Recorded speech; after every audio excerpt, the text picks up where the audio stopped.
Thanks, Brad. Well, good morning. We are so thrilled to be here for the 10th Global Energy Forum. And Sheikh Nawaf, I think we should give you a pin because you were at the original Global Energy Forum in I was. November 20. Oh, no, it was in, is it January in Abu Dhabi? Yes. Yes, I was. I mean, so you are the all-star of the Global Energy Forum. So we have so little time. We have 24 minutes on the shot clock. I wanted to start the conversation with sort of where are we now? I mean, where are we in terms of the supply disruption? How is the situation in Kuwait? We've all been following the stories about what's been happening in Kuwait. Like, can you just scene set for us, like where we are? Thank you, Halima. I'll start off with two words. We in Kuwait have always been both defiant and resilient. We have faced adversity like very few countries have in the past. Have as recently as 1990 with a full-scale invasion occupation. We have faced attacks by Iran in the 1980s on our shipping, with terrorist attacks in Kuwait. We continue to face now attacks from Iran and its proxies, not only on military assets, U.S. military assets that are based in Kuwait, but on civilian infrastructure in Kuwait, the oil industry in Kuwait, office buildings in Kuwait. And throughout all of that, we remain defiant in who we are. We will not cower before any of that. And also at the same time, resilient. And we have adapted how we do business, adapted how we work with our partners around the world. We've, from KPC's perspective, for example, being lodged all the way up into the northwest part of the Gulf with no access, direct access outside the Strait of Hormuz. We have had to react differently in how we do our business. We've leaned on our trading arm to ensure that our customers around the world remain as well supplied as we can make them.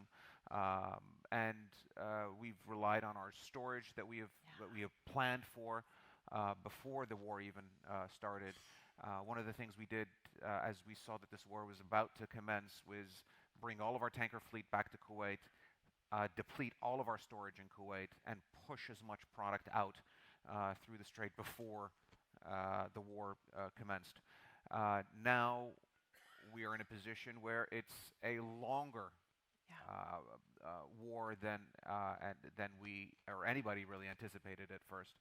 So all of those steps that we took to begin with are now sort of reaching the end, and we need to plan for the future. Speaking of the future, the question I have, and a lot of people have, is sort of how does this end and how should it end? There's only one way for it to end, and the end has to be that, from our perspective, that there is a recognition and a respect for the sovereignty and territorial integrity of every state in the Gulf, and that there is a free, open transit passage through the strait. We've heard, 3, 4, 5 times now already, pronouncements that the strait is open again, only to understand that a definition of open means with tolls, with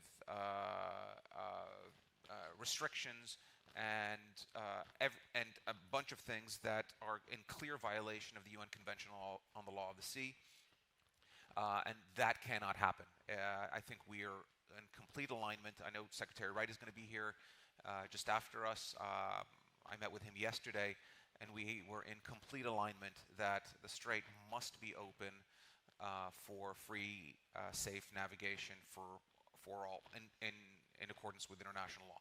Now, how does that end, and how do you get there? Right. I think there has to be an understanding,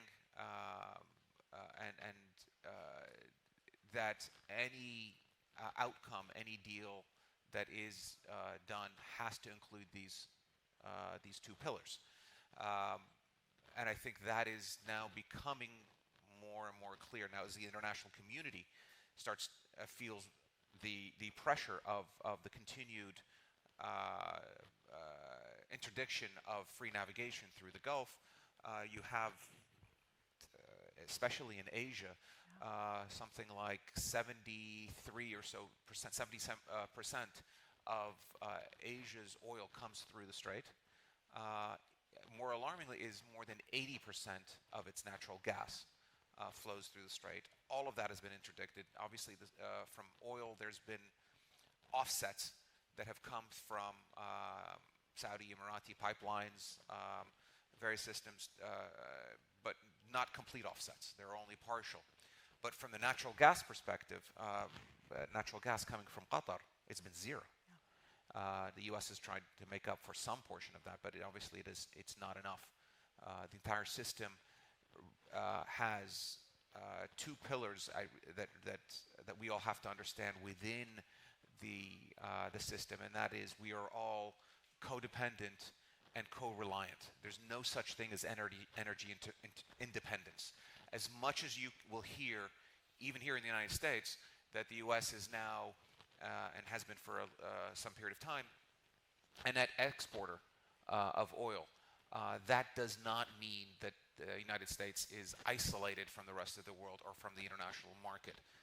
You still actually import physically the oil that you consume and export quite a bit of the shale production just because refineries aren't equipped to handle it. The physical attributes of the barrel dominate how we address the situation, and that means that we have to continue to work together. And the Atlantic Council and Fred very artfully hosted a Europe Gulf forum just a few weeks ago in Greece, and themes coming out of that were that they picked up really on the codependent, co-reliant aspects to really understand that Europe, as much as European countries are saying that they are not a party to this war and don't want anything to do with it, still are recognizing that they are very much affected by the reactions, especially from Iran, against safe passage through the Gulf and through the Strait. So action has to be on a multilateral basis, on an international basis, and I think we're starting to see some of that happening. And you're seeing that with movements, especially of European assets into the region, with the aim of ensuring safe passage through the strait. One of the questions we have is so many people in the market look up at the price of oil and say, it's not such a big deal. We're managing through. Do you have a concern that there's sort of complacency in the system, that people think the status quo is sort of sustainable? It's absolutely not sustainable. What is happening right now is the markets have been buffered with SPR releases, with some demand destruction that's happened. But this is, and I hesitate, I don't even want to use the word destruction on this. It is not actually destruction of demand. It is a pause in demand, because just like in COVID, when you had a collapse almost in worldwide demand, none of that was really destroyed, because as soon as everything opened up, demand went back immediately to pre-COVID levels, immediately within a few months, to pre-COVID levels, and then continued to rise.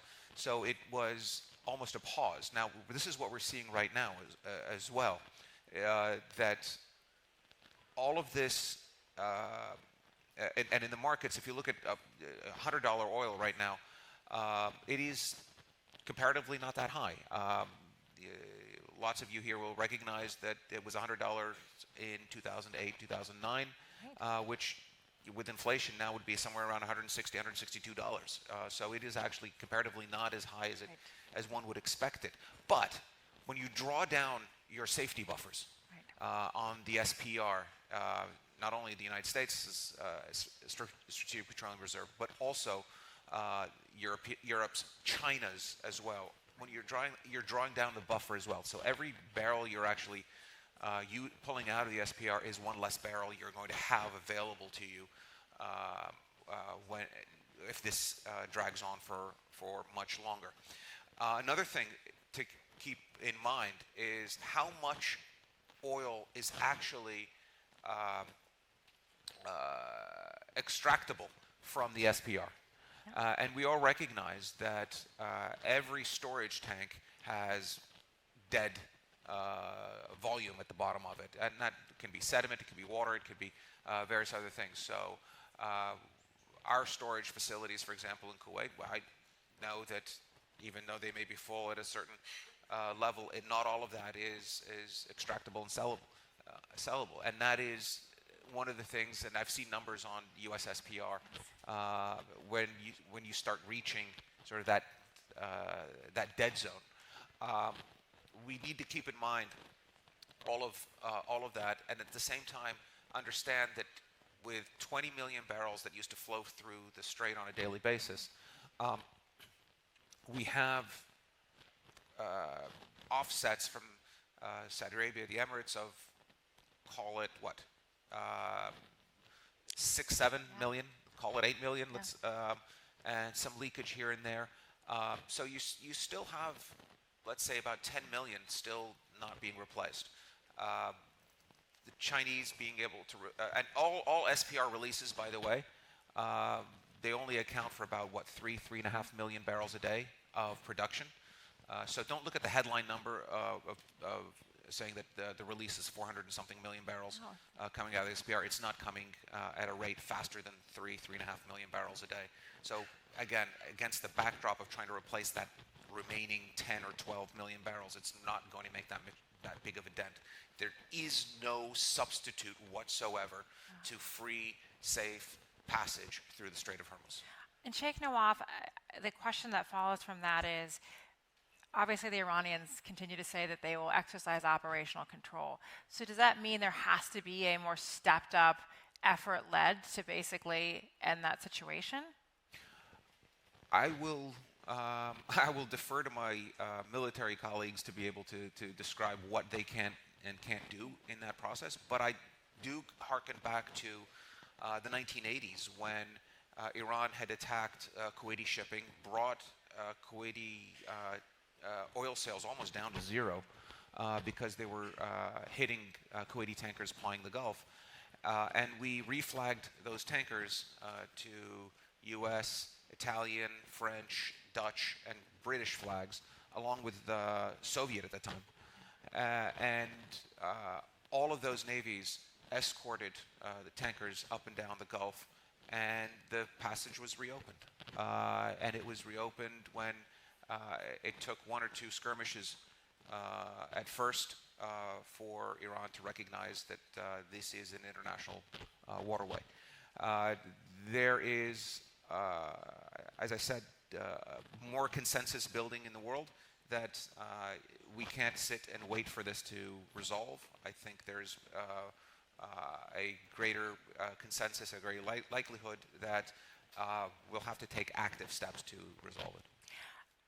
And the other sort of theme that we keep hearing is that when this ends, we're going to have a new focus on energy security, new pipelines, more emphasis on storage next to customers. Like, how do we come back better from this? We come back better by recognizing that, as I said, energy independence is a meaningless concept, and we can't plan for that. You can't achieve that. When you recognize that you are codependent and co-reliant, you recognize that you have to work together, and that's what we're starting to, and that's what we're doing within the Gulf right now. One of the things, by the way, I thought quite interesting is that when we took our production levels down at the beginning of the war, carefully and methodically, down to what is only required for local consumption in Kuwait, because we couldn't export anything. We realized we were still refining some products and we still had product available, and that there was actually a pretty good market for it within the Gulf, whether it was Saudi Arabia or Qatar, the Emirates, even Bahrain.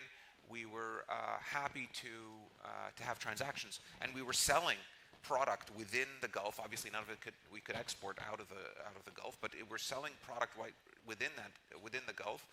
And at the same time, we were importing LNG from Qatar. So there was this mini economy, if you will, of sales of energy going on in the Gulf. And then we're building from that, and a recognition now that we are in discussions with our brothers in Saudi Arabia and in the Emirates to look at how to expand the pipeline system that they have to accommodate Kuwaiti barrels coming out. So, as you know, we all hear the statement, facts are stubborn things. Well, geography is pretty stubborn as well. It's tough for us to change our geography. So we are doing it through a collective vision through the Gulf Cooperation Council. So the GC states are working together better than we have in quite some time, and really looking at how to address these situations collectively. So there is, for example, a mechanism within the GCC that says, well, if one country can't export, another has capacity, then they'll export on their behalf and sort of tally it up afterwards. Obviously, now nobody has that capacity. So instead, we're working, as I said, with our brethren to look at pipeline capacity to grow that out. But of course, when you look at pipelines, they are only as safe as the export facility at the end of it. Right. And you've seen how Iran has targeted both the Saudi and the Emirati pipelines, and how that's been effective to certain degrees.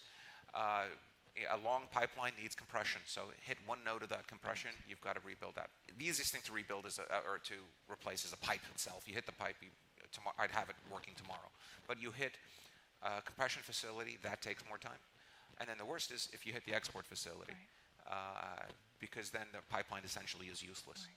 And we've got to work together with our partners, and this is where we have a strong relationship with the United States, with European countries, to improve the air defense network to cover critical infrastructure that has been targeted.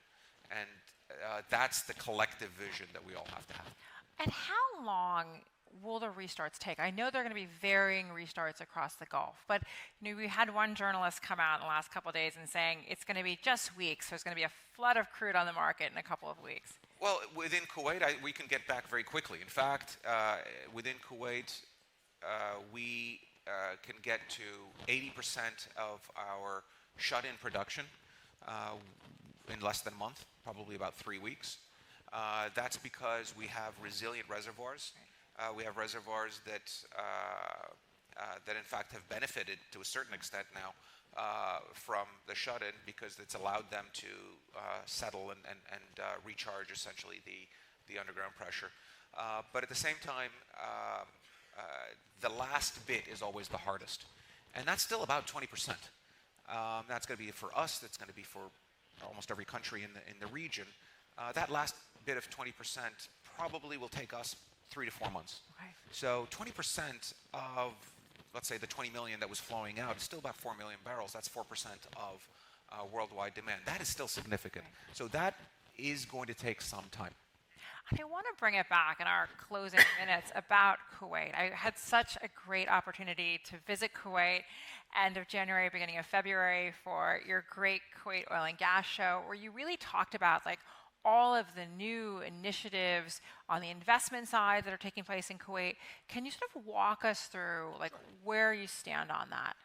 We are, part of our defiance is that we are continuing to move very quickly, seriously, and methodically on our 2 major projects that we announced in that conference.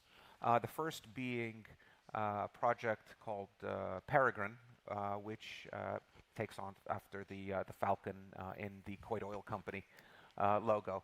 But also, it's a project by which we will lease back our export pipelines to international investors. So it'll be the largest international investment in Kuwait thus far. We launched that project on February 27th. Timing it was not exactly the we didn't get the timing exactly right on that one, but a few weeks after that, sometime in mid-March, I talked to our financial advisors on this project, who said you may consider pausing this project given current circumstances. Obviously, the project relies on our production and export. And they said, well, you're not producing, you're not exporting, so it's probably not a good idea to ask companies to bid aggressively for this project. Instead, I talked to the CEOs of the major investors looking at this project, and they said, look, if we have a problem with this, we'll give you a call. It's the relationship that we have with Kuwait. It's the decades-long relationship that we have. We'll give you a call if there's an issue. I got a call 4 days before the initial bids were due, non-binding bids still, from one of the CEOs and I said, oh, this is going to be tough. And he said, I know I promised you I'd call you. I'm calling you right now, but I'm calling you to tell you the following, that we looked at this. We are bidding more aggressively than we have in previous transactions that were done before the war. We are bidding on the assumption that this war never happened and that production has never been interdicted. This is our conviction in the ability of KPC to recover, and it's our conviction in the ability and the resilience of Kuwait itself. So that was a fantastic vote of confidence, and we're moving forward on that project, and we'll get to final bids within the next few weeks. The other project that we announced is Project SEAF. SEAF, Arabic word for coastline, and that is a project by which we are inviting international oil companies, the majors, to Kuwait to invest with us in the development of our offshore fields. We've been producing oil onshore Kuwait for over 8 decades. Every drop of oil that we've produced in Kuwait has been onshore. And we went recently to the offshore. The offshore in Kuwait is about a third of the landmass of Kuwait, and it's just as prolific from a hydrocarbons perspective. We drilled 4 wells offshore. All 4 of them were major discoveries. That is, batting 1,000 like you'd never see in any exploration company around the world.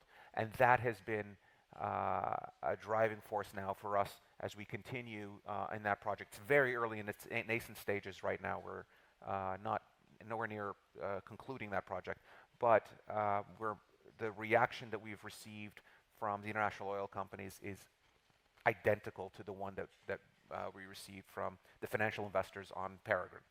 And it's been that we have confidence in what Kuwait is doing. We have confidence in the reforms that Kuwait has built out, and in the leadership that we want to invest in. We want to be part of this growth story. Well, we are now at 0 on the shot clock. One last thought, and we can make it quick, but you've been with us for so many of these events. It's such seminal moments. You're sitting on the stage at the 11th Global Energy Forum. What do you hope we're talking about, and what would concern you what conversation do you not want to be having a year from now? The conversation or the messages I hope I'd be giving if I were fortunate enough to be here next year is that a thank you to the world community, the international community, for ensuring the respect for international law. As I said it right at the beginning of my remarks, Kuwait, especially almost as much as any other country, and more so, is beholden to the protections and effects of international law, and we will continue to do that into the future. So a year from now, I would hope to say that international law is respected and enforced and implemented throughout the Gulf, and that we are looking and partnering seriously with countries around the world. And I do want to recognize 2 ministers, His Excellency the Minister from Syria and the Excellency the Minister from Egypt, who are both looking to be part of the solution as well, to have access for hydrocarbons out of the Gulf to offer resilience in that, even in that supply network. Well, Sheikh Nawaf, we are very excited to have you back next year. I'm already taking Fred's job, making the invites already. And so with that, I will bring this opening session to a close. Thank you so much. And Fred Kemp, back over to you.